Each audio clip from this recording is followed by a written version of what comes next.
La planète bleue. Vue de l'espace, l'image est spectaculaire. L'océan Pacifique occupe près d'un tiers du globe. Et dans cet écrin aquatique, l'évocation de certains noms nous entraîne loin, très loin. Île du bout du monde ou la promesse d'un monde meilleur.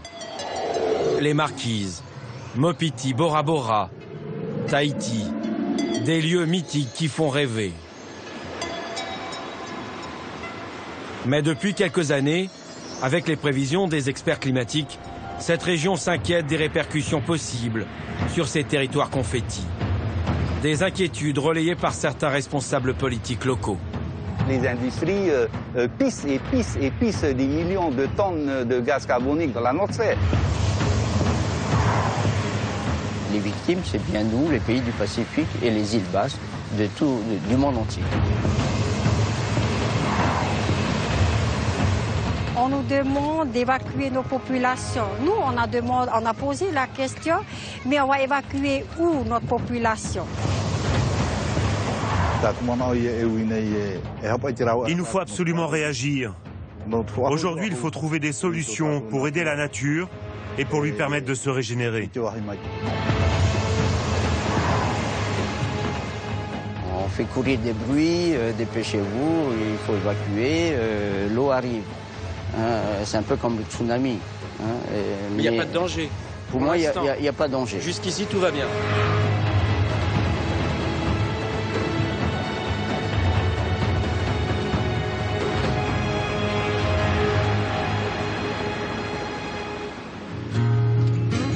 Jusqu'ici, tout va bien. Mais qu'en sera-t-il demain pour les 260 000 Polynésiens qui peuplent ces 118 îles, éparpillées dans un territoire aussi grand que la vieille Europe? On le voit sur cette carte, si on place Tahiti en lieu et place de Paris, voici comment s'étend le territoire polynésien. D'Oslo au nord à Palerme au sud, de Brest à l'ouest à Bucarest à l'est. Comment la Polynésie française se prépare-t-elle aux impacts prévisibles des changements climatiques? Commençons notre voyage par l'île de Tahiti et l'un de ses symboles, l'aéroport international. Chaque jour, quelle que soit leur taille, des dizaines d'avions décollent ou atterrissent à quelques mètres seulement du lagon. Montée des eaux, cyclones, pluies diluviennes, le site est déjà vulnérable à bien des fléaux. Pour les responsables, à l'époque, il était impossible de construire ailleurs cet aéroport. Thierry Reviron est le directeur de l'aviation civile. Là, si on regarde bien, on voit qu'il n'y a pas plus d'1 mètre d'eau. On est vraiment sur l'ancien platier. Toute la zone était comme ça, depuis la côte jusqu'ici. Et ce n'est qu'après qu'on passe sur la partie bleue du lagon plus profonde. Et l'aéroport ne pouvait pas être construit ailleurs? Non, parce que il y a eu un projet qui était assez loin à Papara, de l'autre côté, sur la grande plaine de Papara, qui aurait de toute façon occupé toute la plaine agricole, qui était quand même extrêmement lourd, extrêmement pénalisant. Mais en plus, à l'entrée et à la fermeture de la plaine, il y a des montagnes. Donc c'était vraiment pas possible. L'endroit le meilleur, et notamment à la fois pour les dégagements et pour l'aérologie, c'est ici. Sur ces photos aériennes prises à l'époque des travaux, on comprend mieux la vulnérabilité des lieux. Mais en 1961, personne ne pouvait imaginer qu'avec le réchauffement de la planète, il y aurait des risques de montée des eaux et d'inondations. La piste et l'aérogare ont été construits sur d'anciens platiers. Ici, les zones indiquées en bleu. Des zones à fleur d'eau. On est tout de suite sur le lagon. Ah bah là, oui, là c'est construit sur l'eau. Là c'est maritime. Hein. Là où nous sommes, avant, c'était de l'eau. Oui. Et tu vois le matériel corallien, tu vois la soupe de corail qui a été utilisée pour faire le soubassement de la piste. Avec une vingtaine de rotations par jour, c'est près d'1,5 million de personnes qui chaque année passent par cet aéroport. C'est le seul en Polynésie capable de recevoir des avions long courrier. Un site à la merci de fléaux multiples. Le dernier date de 2010. Thierry Reviron nous montre quelques photos de cet épisode qu'il ne veut plus revivre. Je ne sais pas si tu l'as. Là, on voit, c'est là où nous sommes, là, effectivement. On voit que l'eau venait ici, quoi. Hein. Elle était jusqu'ici.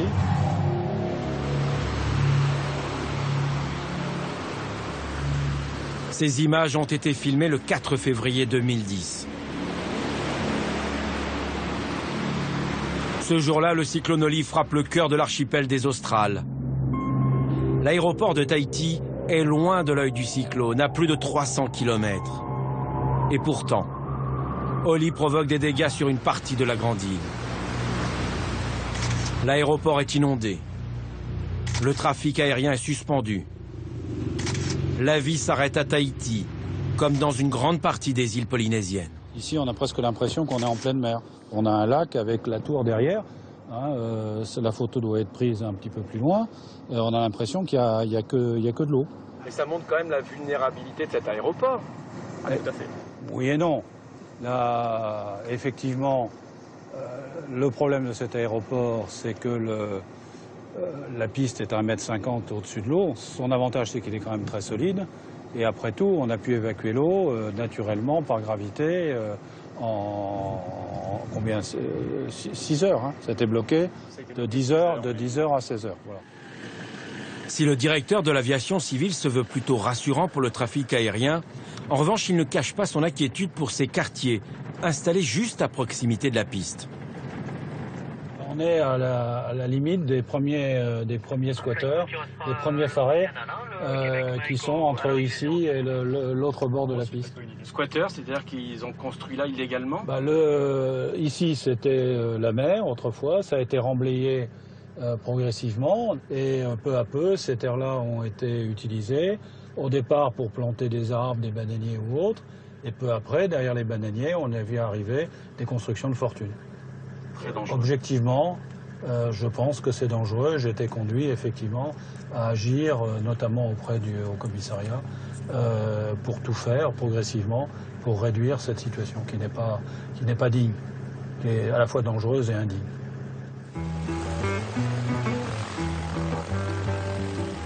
Depuis la construction de l'aéroport, la physionomie de l'île s'est métamorphosée. Toute la frange littorale qui longe la piste a été colonisée.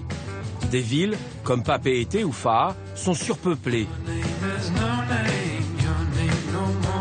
Un développement anarchique. La preuve, grâce à ces 2 photos prises à 40 ans d'intervalle. Des terres, grignotées sur la mer, sont désormais occupées. Des terres où il est formellement interdit de construire la moindre habitation. À 2 pas des pistes, des centaines de familles s'entassent pourtant dans ces bidonvilles de la ville de Faa. Rosina Nupure s'est installée ici il y a plus de 15 ans. Les survols des avions ne semblent pas la déranger. C'est votre quartier, Rosina? Oui. C'est un quartier ou un bidonville, alors? Je ne vais pas dire c'est un bidonville, là. Je vais dire plutôt c'est un quartier. Donc, si les personnes ils sont heureux là où ils sont, je ne vais pas appeler comme ça bidonville. Un quartier où ils vivent, tout le monde vit bien. Et on est en France, ici. On est en France, non? On est en Polynésie. Mais enfin, c'est quand même scandaleux qu'en France, il existe encore des bidonvilles. Qu'est-ce que tu veux? C'est comme ça. Chaque être humain a sa manière de vivre et de voir les choses, quoi. Les conditions de vie, quand même, sont pas terribles, hein. Qu'est-ce que tu veux qu'on y fasse? On habite ici, ça fait des années. Écoute, laissons les choses venir naturellement, quoi. Ce qui peut venir naturellement, ici, c'est les inondations. C'est l'eau de la mer qui va monter. Oui, c'est vrai. Dangereux. C'est dangereux, on peut rien faire, hein, c'est tout. On peut rien faire. Rien faire. Juste constater les dégâts. Février 2010 toujours, le cyclone Oli déverse des tonnes d'eau sur le quartier. À certains endroits, elle s'infiltre dans les salons, les chambres, les cuisines. Rosina, qui appartient à l'église du 7e jour, semble fataliste. La situation est quand même délicate. Là, l'eau est juste à côté. Là. Quand il pleut ou quand il y a des houles cycloniques. Oui, c'est dangereux. On peut dire c'est dangereux. C'est tout. Écoute, les familles, ils ont pris cette cette habitude, ils ont vu pire, quoi, hein, mais bon, ils sont encore là. En dépit des risques et malgré les actions judiciaires menées par les responsables de l'aéroport, les squatteurs refusent de quitter les lieux. Certains sont là depuis plus d'une quinzaine d'années. Avec Oli, vous avez pas eu peur? Non. Vraiment? Oui. On nous a dit que l'eau était Je vais montée. mourir, on va mourir. On va tous mourir, mais quand même, là, c'est dangereux. Non. Vous êtes sûr? Oui. Il y a les avions qui atterrissent, l'eau qui monte, les cyclones. Vous n'avez pas peur? D'accord. Pourtant, les projets de relogement existent. François, le mari de Rosina, conserve précieusement les plans des nouvelles implantations. Nous, on est situé ici, là, voilà. dans cette zone-là. Et c'est juste à côté de l'aéroport. Hein. Voilà. Et votre nouvelle maison va être construite où? Ben, faut compter à partir de l'axe de l'aéroport, 150. Et derrière les 150 mètres. Voilà, les 150 mètres, là, ça va être construit les logements. Une nouvelle zone de relogement, tout aussi vulnérable. L'État français a bien débloqué des fonds, mais la première pierre n'a toujours pas été posée. Vous êtes sûr que vous voulez rester là? Ben, Même à ça 150 fait... mètres, c'est dangereux. Hein. Mais quand tu vois, à partir de la ville, hein, même du côté montagne, toute cette zone aussi dangereuse. François a raison. À quelques kilomètres de là, d'autres dangers menacent la population. Nous sommes à Punaouia. Un glissement de terrain s'est produit 2 jours avant notre arrivée. Ce n'était pas la première fois. Image impressionnante. Des pluies diluviennes, des inondations, des rivières qui débordent. En 20 ans, en Polynésie, 31 personnes ont péri sous les coulées de boue.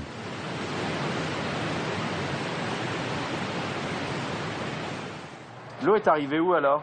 Jusqu'où? L'eau, en fait, elle est arrivée de la montagne.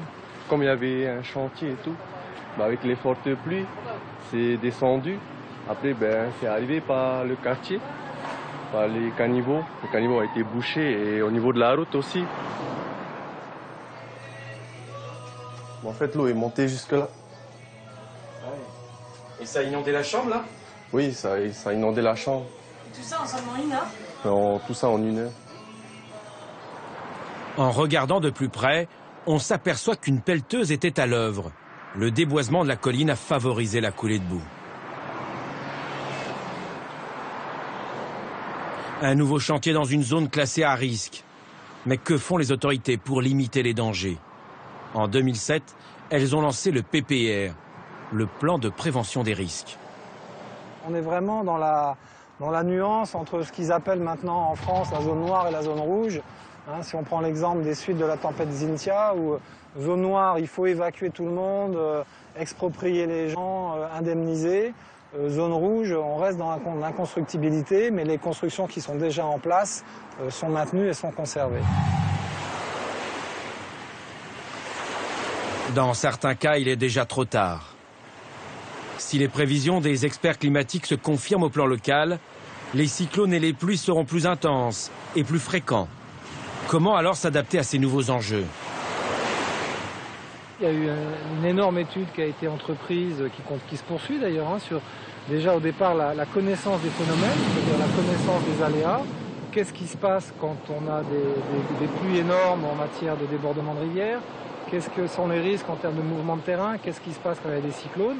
Donc tous ces éléments-là sont appréciés, on fait des cartographies pour savoir ce qui s'est passé sur le phénomène historique. Et c'est le rôle de la collectivité, bien sûr, d'essayer d'améliorer les choses. Conscient des risques à venir, Philippe Coureau ne veut pourtant pas céder au catastrophisme. Pour lui, jusqu'ici, tout va bien.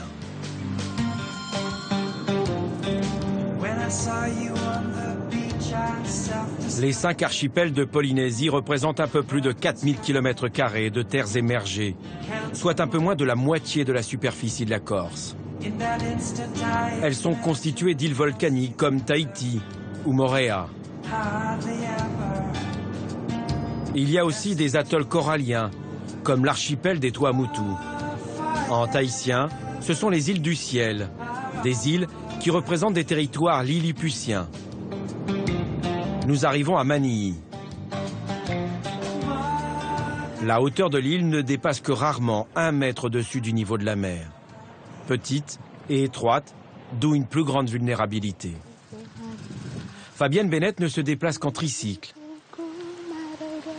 Écolo avant l'heure, elle veut préserver son petit paradis. Bonjour les filles, ça va?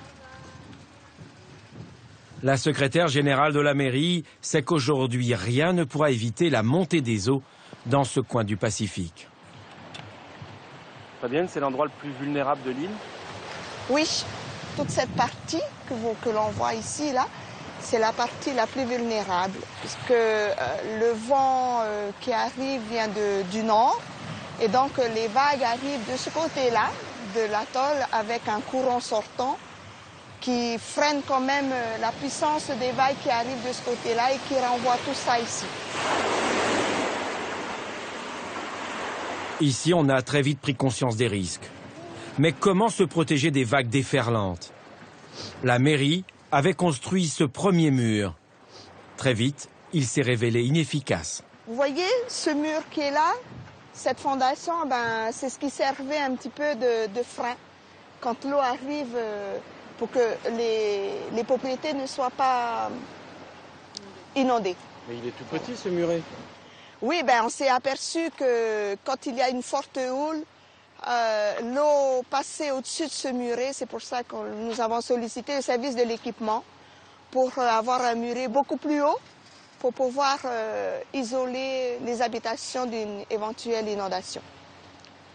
Face à la colère de l'océan, à certains endroits, ce rempart a aussi cédé. C'est David contre Goliath ici. Oui, on va dire l'homme contre la nature. Et qui va gagner à votre avis? La nature, évidemment. Manille est un atoll composé de plusieurs motus, des îles ou des îlots. Dans le village principal, il y a 700 âmes environ. Mais en période scolaire, la population grandit. Manille possède en effet un internat pour les enfants des atolls voisins, dépourvu d'infrastructures. Il a été construit en partie sur ce remblai, gagné sur la mer. Et en cas d'inondation ou de cyclone, il y a un endroit pour protéger tous les enfants? Les salles de classe sont réquisitionnées et tous les enfants donc sont regroupés à cet endroit-là où il y a les classes pour permettre justement le comptage des élèves et puis d'avoir une surveillance plus appropriée. Surveillés, mais les enfants sont-ils vraiment à l'abri en cas de cyclone? Bonjour bébé! Pour l'archipel des Tuamotu, les autorités ont également lancé un plan de prévention. Ouais. Donc c'est monté un tout petit peu au-dessus de la dalle. Des abris surélevés doivent être construits. C'est une partie la plus basse de la cour. En principe. Regardons d'ici le niveau. En théorie, il devrait y avoir un abri anticyclonique au fond de la cour, là. Voilà ce qu'on nous a dit l'année dernière quand l'administrateur des Tuamotu est venu. Vous n'avez pas le sentiment d'être un peu abandonné, en tout cas très isolé? Voilà, très isolé. Oui, ça c'est sûr. On est abandonné vraiment, un peu aussi? Bon, on ne va pas dire comme ça, puisque quand même ils s'inquiètent et nous apportent des informations par les moyens, par téléphone, pour nous prévenir qu'il y a un cyclone. Bon, même si quelquefois c'est un peu en retard, en décalage, mais bon. Les autorités ont-elles vraiment pris la mesure des risques liés au changement climatique? Ici, les dernières constructions montrent qu'il n'en est rien.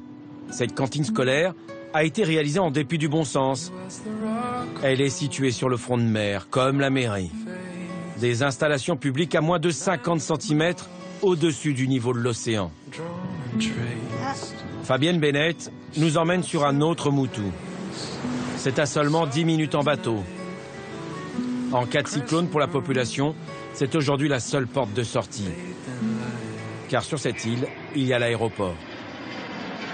La dernière fois qu'il y a eu la dépression l'année dernière, la mer est quand même passée sur le revêtement de l'aéroport, malgré le rehaussement de la piste d'atterrissage.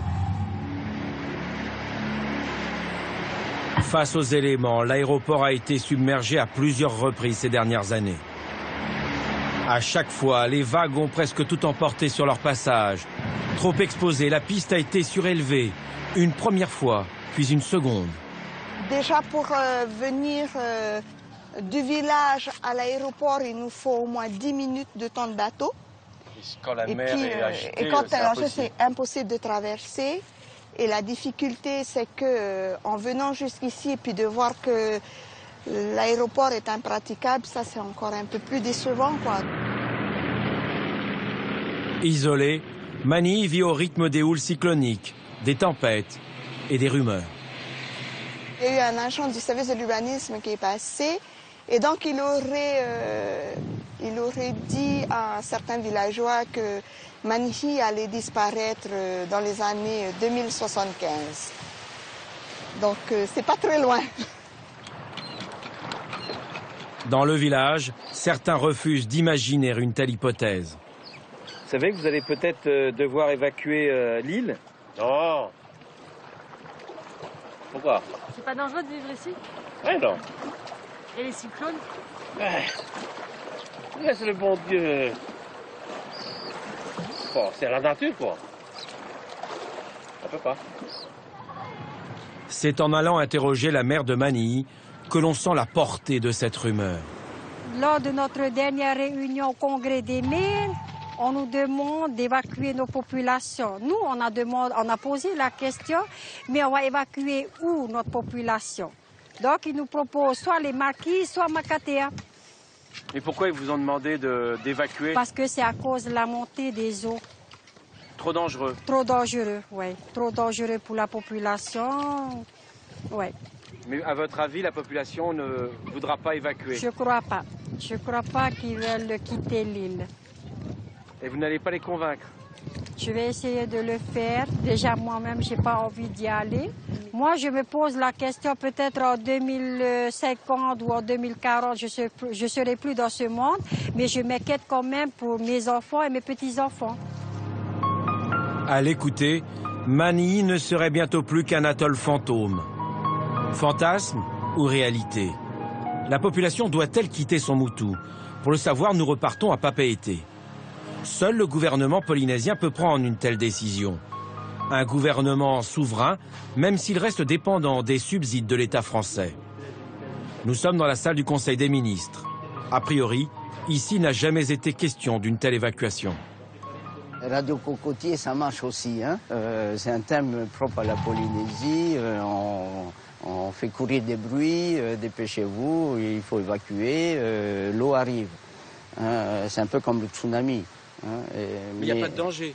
Pour moi, il n'y a pas de danger. Jusqu'ici, tout va bien.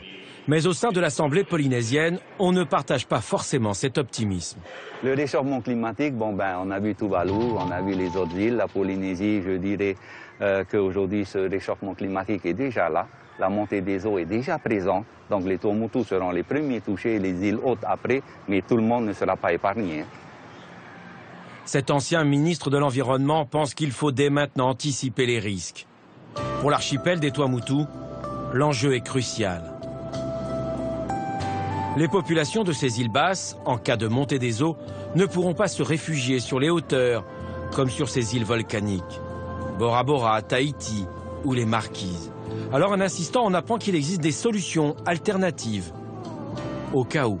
Au lieu de fuir son atoll, pourquoi ne pas imaginer déjà des villages lacustres? Hein, il faut étudier tout. Hein, on peut vivre sur le lagon.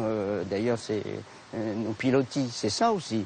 Hein, on sait vivre sur des lagons avec des pilotis de 2-3 mètres plus haut par rapport au lagon. Ça, on sait le faire.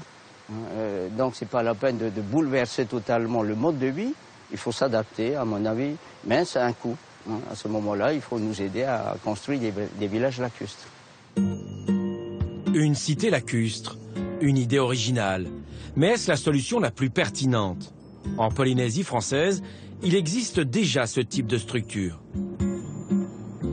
Nous arrivons sur l'île mythique de Bora Bora. Ici, les hôtels rivalisent de luxe.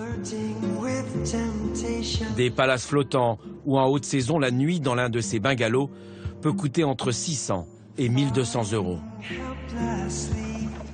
Guillaume Épinette est le directeur de l'un de ces établissements. Installé depuis 10 ans dans l'archipel, il sait qu'à tout moment, ces lieux paradisiaques peuvent se transformer en enfer. C'est vrai que quand les éléments naturels se déchaînent, ça peut devenir très vite très compliqué, notamment en 2005, lors de la dernière houle cyclonique, où on a une montée des eaux très importante. L'eau est vraiment passée au-dessus de ces pontons, arrachant la plupart du temps les pontons, arrachant une partie des sundecks. Face à la puissance de l'eau, malheureusement, on ne peut pas faire grand-chose. Sécuriser la clientèle, sécuriser ce qui peut être sécurisé dans l'établissement, et ensuite, effectivement, attendre que l'eau redescende. Dans le lagon, le passage du dernier cyclone a été fatal à plusieurs infrastructures hôtelières.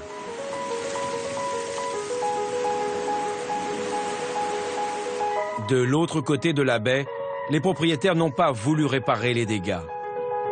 Ces bungalows ne font plus rêver. Ils sont abandonnés à leur triste sort. Il est vrai que le secteur du tourisme n'est plus aussi florissant. Moins de 150 000 touristes chaque année, soit une chute de près de 33% depuis 2001. Après chaque calamité, il faut pourtant reconstruire. Guillaume Épinette nous présente le dernier palace réalisé par son groupe. Lors du dernier passage de Holi, par exemple, toutes les plateformes de bronzage étaient recouvertes. On a le lagon qui était arrivé à ce niveau-là, ce qui nous laissait encore une large marge par rapport à la sécurité de nos clients, puisque le niveau du bungalow, lui, est beaucoup plus haut. Notre groupe est présent en Polynésie depuis un peu plus d'une trentaine d'années, donc l'expérience est là également. Ce qui fait que quand on a construit cet hôtel en 2006, on a su tirer un petit peu les leçons du passé et de se dire qu'aujourd'hui, il nous fallait une construction qui soit adaptée à notre environnement et pas l'inverse. La question des changements climatiques oblige les dirigeants à mettre en place une politique plus respectueuse de cet environnement. Les hôteliers de Bora Bora ont d'ores et déjà commencé. Un travail de sensibilisation à tous les niveaux. C'est un petit paradis ici. C'est un petit paradis juste extraordinaire. On voit ce mélange de couleurs, le bleu du lagon, ces bleus du lagon qui vont se mélanger, ce vert de cette montagne, le mont Otemanu, si importante pour les habitants de Bora Bora. Petit paradis très fragile, et c'est vrai qu'aujourd'hui notre rôle c'est d'arriver à sensibiliser notre clientèle comme nos employés à cet équilibre. Tous les bungalows de l'hôtel sont construits avec des matériaux locaux. Alors là, c'est la sensibilisation à notre clientèle dès qu'ils vont rentrer dans la chambre, où on leur explique un petit peu les effets des changements climatiques et qu'est-ce que l'hôtel fait à ce sujet. Une sensibilisation qui se niche dans les moindres détails. Donc l'hôtel passe concrètement à l'action aujourd'hui avec la particularité de notre système de climatisation, c'est-à-dire que cette climatisation va utiliser la puissance de l'eau de mer des profondeurs et on va arriver à transformer un petit peu cette énergie et permettre de climatiser l'ensemble du resort en diminuant considérablement notre consommation électrique. Autre atout de taille, le système est invisible pour la clientèle. Alors là, on est vraiment au point de départ de notre système de climatisation, c'est-à-dire qu'on est côté océan sur la barrière corallienne. Et donc là, on va avoir le tuyau qui va descendre jusqu'à 927 mètres de profondeur pour aller nous ramener l'eau qui va servir à la climatisation de notre resort. Si ce système est possible, c'est vraiment parce qu'on est à proximité des eaux très profondes. Là, on va avoir un tombeau qui va aller à plus de 1000 mètres de profondeur. Donc nous, notre tuyau s'arrête à 927 mètres pour aller chercher cette eau à la bonne température. Près de 6 millions d'euros, l'investissement est important. Aujourd'hui, il permet d'économiser 70% de la facture électrique de l'hôtel. Rentable en une dizaine d'années. Selon ses promoteurs, cette idée pourrait susciter d'autres initiatives de ce genre. Pour le moment, les projets ne se bousculent pas. Mais depuis quelques années, avec les catastrophes naturelles qui se multiplient dans l'île, les mentalités évoluent au même rythme. Suite de notre voyage au cœur des îles polynésiennes. Nous accompagnons Richard Tueava dans son île. Mopiti, cette autre perle du Pacifique. Petite sœur de Bora Bora, elle est également située dans l'archipel des îles sous le vent. À 37 ans, Richard est l'un des 2 représentants de la Polynésie française au Sénat. C'est le plus jeune élu de cette institution. 2 fois par an, malgré un agenda chargé, il revient sur la terre de ses ancêtres. Accueil officiel par le maire de Mopiti. Dans quelques heures, lors du conseil municipal, il présidera une cérémonie exceptionnelle. Avant, comme à chacune de ses visites, petit pèlerinage dans cette île volcanique où il n'y a ni bar ni discothèque. Les habitants, pour préserver cet Éden, ont voté contre l'installation d'hôtels de luxe. Mopiti se démarque de Bora Bora, un peu comme le sénateur Tuia Ava, avec ses tatouages. C'est la marque de mon engagement en faveur de la défense pour l'océan, en tant que Polynésien, en tant qu'Océanien. Dans la croyance polynésienne, il y avait un dieu de l'océan. Oui, Kanaloa. Ta'aroa, Tangaroa, c'est le même pour l'ensemble du triangle polynésien. C'est celui vers lequel on se réfère pour la création également de l'univers polynésien. Vous êtes sous sa protection aujourd'hui? Absolument, pas juste aujourd'hui. Tous les Polynésiens sont sous sa protection. Mais les dieux de la Polynésie protègent-ils encore ces lagons et leurs richesses? Richard Tuia Ava pense qu'il faut rappeler à tous les Français, sans exception, la valeur de ce patrimoine unique. 97% de la surface du globe, c'est de l'océan.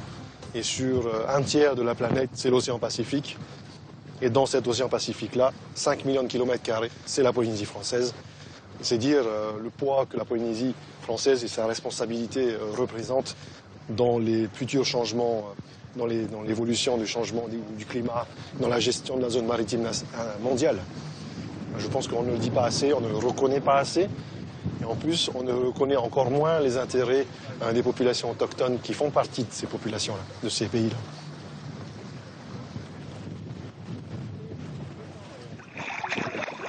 Loin du stress parisien, de son costume cravate, le sénateur se ressource et profite à plein de cet environnement. Charles, vous êtes quand même le sénateur le plus heureux du monde. Oui, on en passe même.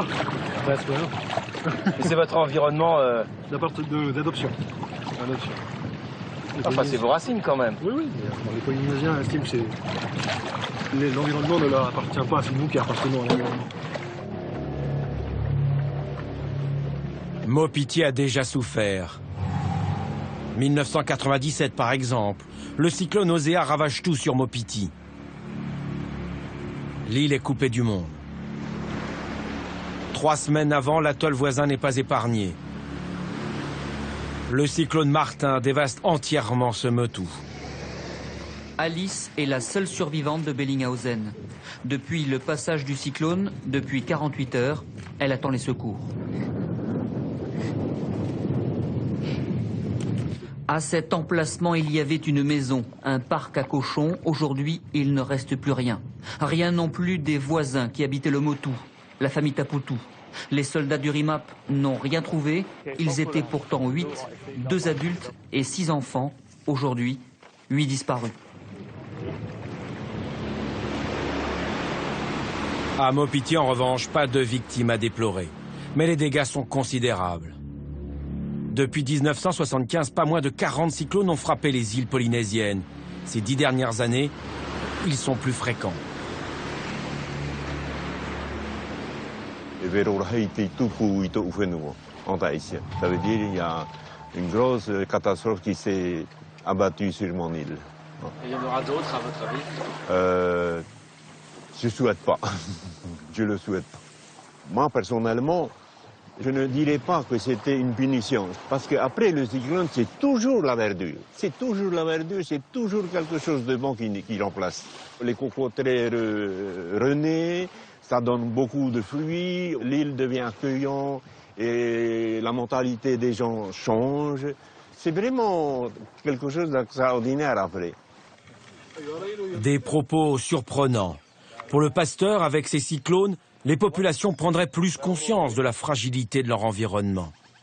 Pour son petit-neveu, le sénateur, protéger ces îles est un devoir pour honorer ses ancêtres. Richard Tuia Ava est issu d'une famille royale. Accompagnés ici de ses tantes, il nous emmène sur l'un des sites les plus sacrés de Polynésie, un marais. C'est un sanctuaire où en 1820, 9 rois du Pacifique ont été intronisés. Ces pierres rappellent que les Samoa, Hawaï, les îles Cook ou la Polynésie française ne forment qu'un seul et même peuple. Une île qui n'a pas de marais n'existe pas. Pourquoi? Culturellement parlant. Hein. Parce que c'est ici que l'énergie est restée. Vai Yahoo. L'énergie est restée ici et tout part d'ici. Déjà là, en entrant sur le marais, ça nous fait quelque chose. Hein. Il y a les ancêtres là parmi nous. Ça nous fait plaisir de vous le présenter, quoi. C'est aussi le début d'un combat ici quand même. Pour mon petit, oui. Pour mon petit, c'est le point de départ d'ailleurs d'une partie de ma démarche parlementaire. C'est le point de départ. C'est ici que je suis venu avant d'avoir été élu sénateur. Et c'est ici aussi qu'à partir de ce marais-ci, qu'on a imaginé d'organiser le premier atelier UNESCO des îles du Pacifique dans la région océanienne en Polynésie française.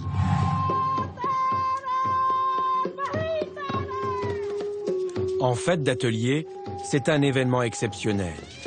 Ce jour-là, tous les pays du Pacifique célèbrent la dimension culturelle de l'océan.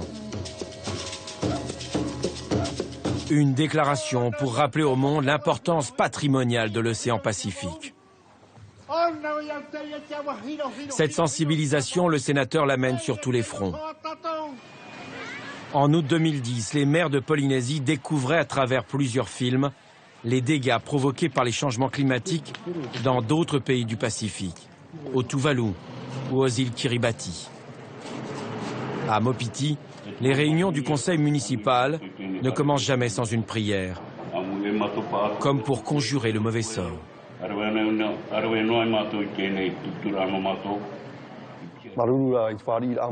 Bien, tout d'abord, j'aimerais vous remercier de m'accueillir parmi vous.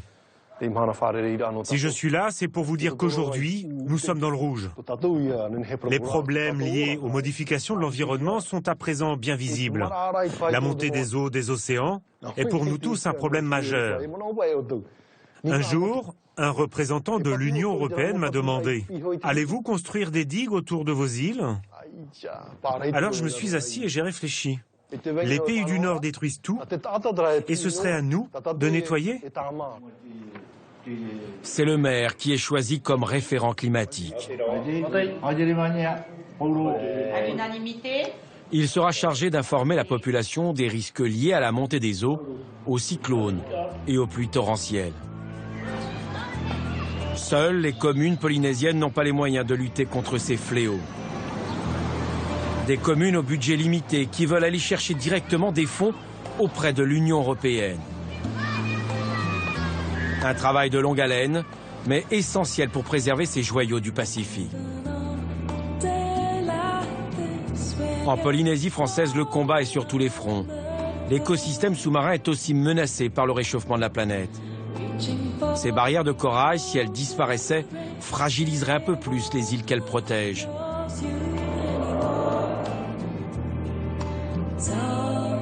À Bora Bora, on a compris l'importance de cet écosystème. Francesca Kindle est technicienne en biologie marine, une amoureuse des lagons et de cette vie sous-marine.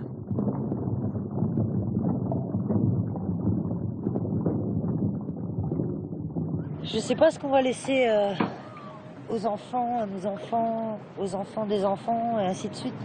Parce que nous, déjà, on voit que ça se dégrade, mais ça va pas mieux, quoi. C'est toujours pire. Respecter la nature, les anciens respectaient la nature. Eux, ils voyaient ça comme une richesse. Et maintenant, on respecte plus rien. On va à la mer comme on va au cinéma, comme on va en boîte de nuit, quoi. Donc on jette tout, on casse tout, on s'en fout. Et c'est dommage, c'est dommage. Depuis plusieurs années, Francesca réhabilite des récifs coralliens autour de l'île de Bora Bora. Dans ce grand hôtel, elle a constitué une nurserie. Il faudra au moins une dizaine d'années avant d'obtenir de beaux massifs coralliens. Et encore, Cette initiative peut être balayée au premier cyclone. Un travail de titan pour des résultats aléatoires. Vous, sans l'hôtel, vous ne pourriez pas faire ce type de projet? Non. Ça serait impossible? Non, impossible. Quasiment impossible. Pourquoi?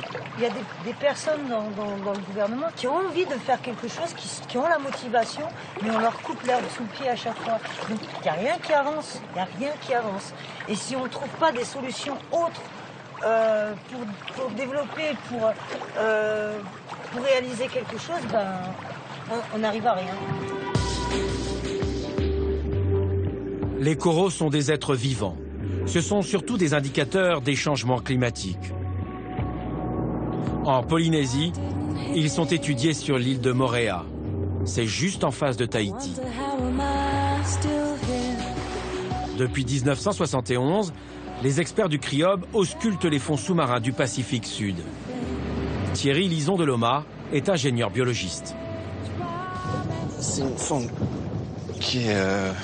voilà, c'est une sonde Seabird qui est posée sur le fond. En général entre 30 et 40 mètres de fond en pente externe. Et on la laisse pendant 2 ans avec des pas de mesure qu'on peut régler.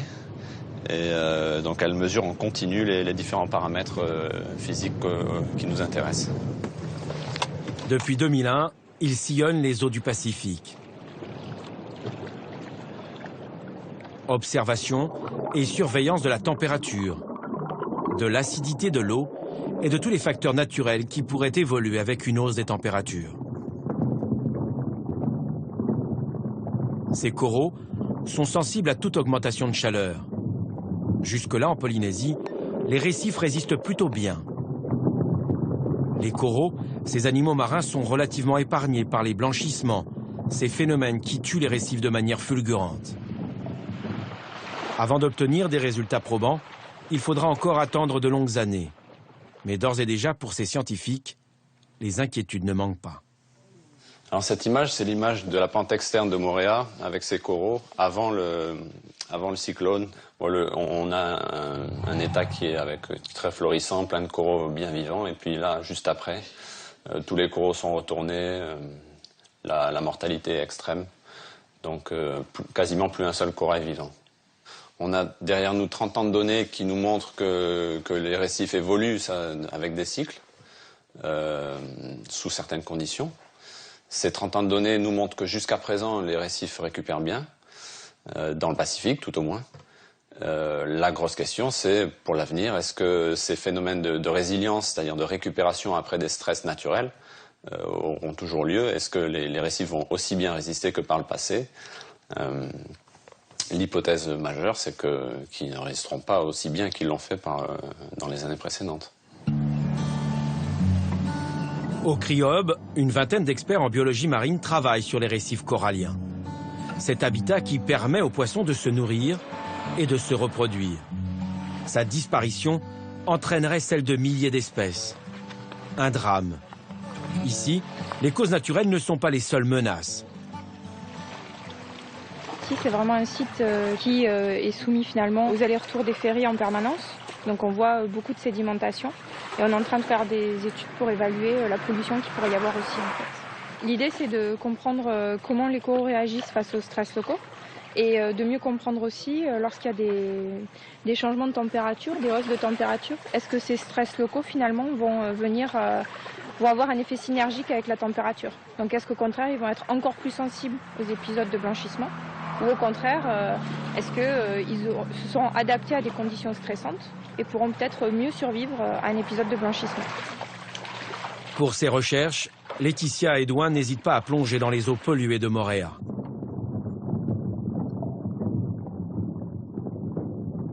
Elle récupère ici des échantillons de corail de différentes espèces. Répertoriés, photographiés, ils seront ensuite analysés en laboratoire. Ils seront surtout comparés à des échantillons extraits d'autres zones du lagon. Des zones qui, elles, ne sont pas soumises à la pollution humaine. C'est dans cette aire marine protégée que ces études se poursuivent.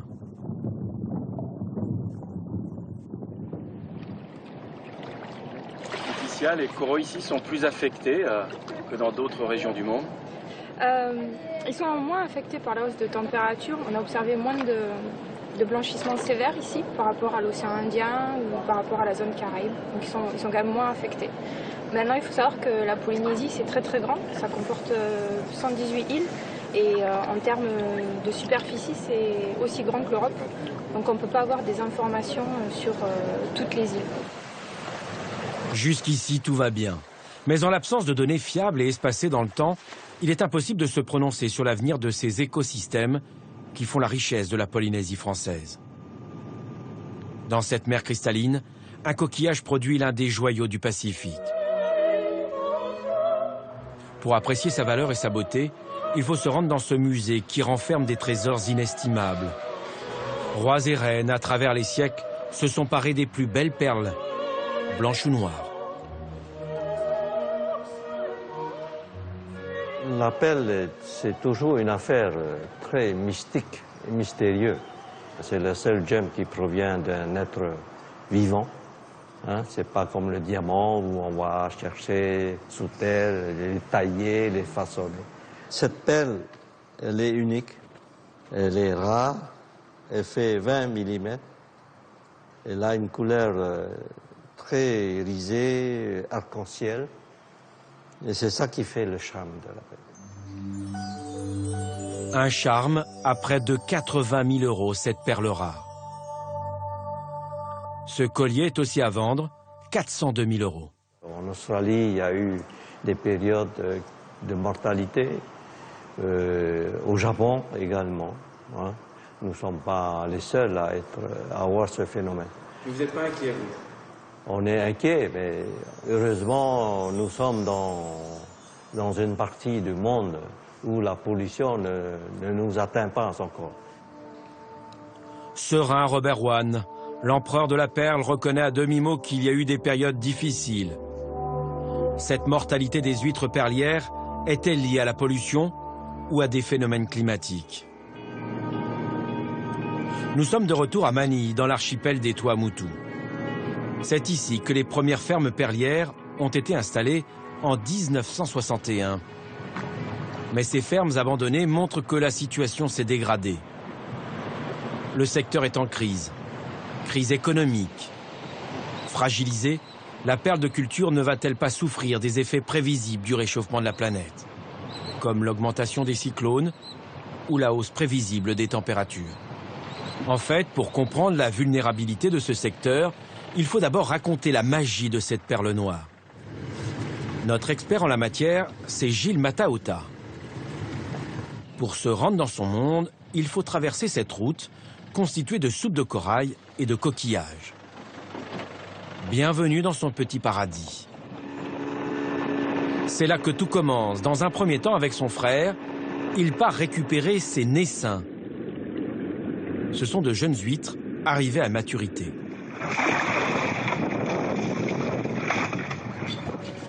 Une fois débarrassées de ces parasites qui s'accrochent à leurs coquilles, elles vont être greffées. C'est Angèle, la femme de Gilles, qui effectue ces manipulations. Elle a tout appris de son père. Là, je suis en train de greffer mes nacres. C'est une opération délicate, il faut avoir des bons yeux, une bonne lumière et des bons gestes.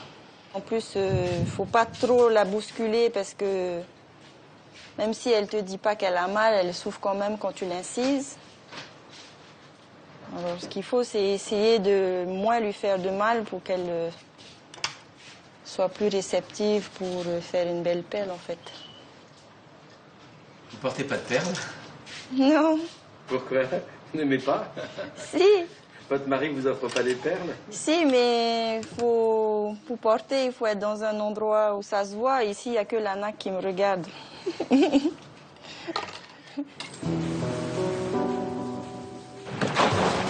Une fois greffée, pour obtenir cette perle de culture, Gilles remet les huîtres dans les eaux du lagon.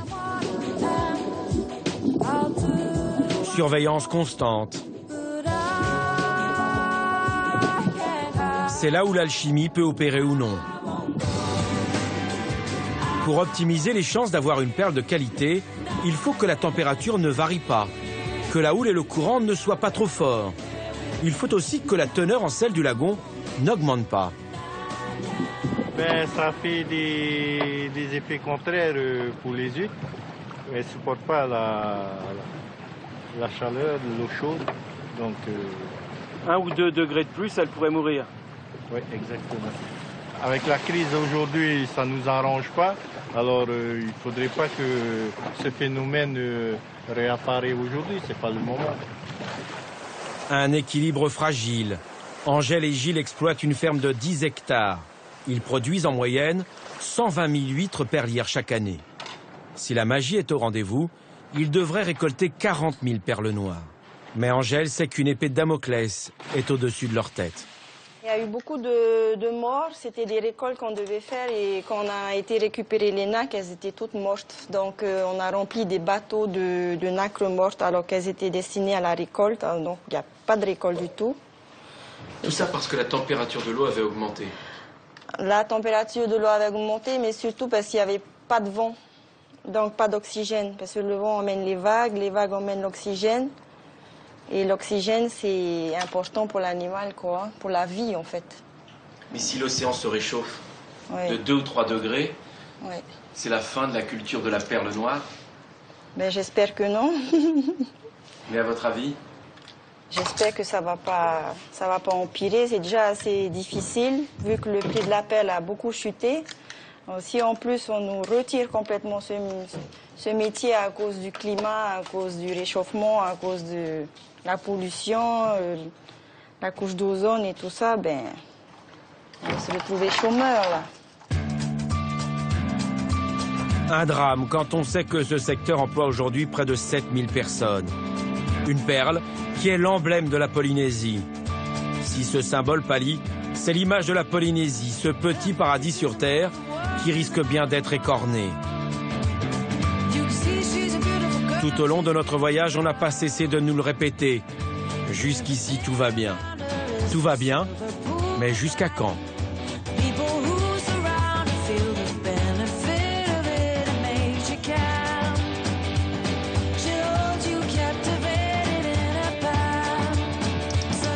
Dans un instant, suivez la construction pharaonique d'une ville 100% écolo à Abu Dhabi.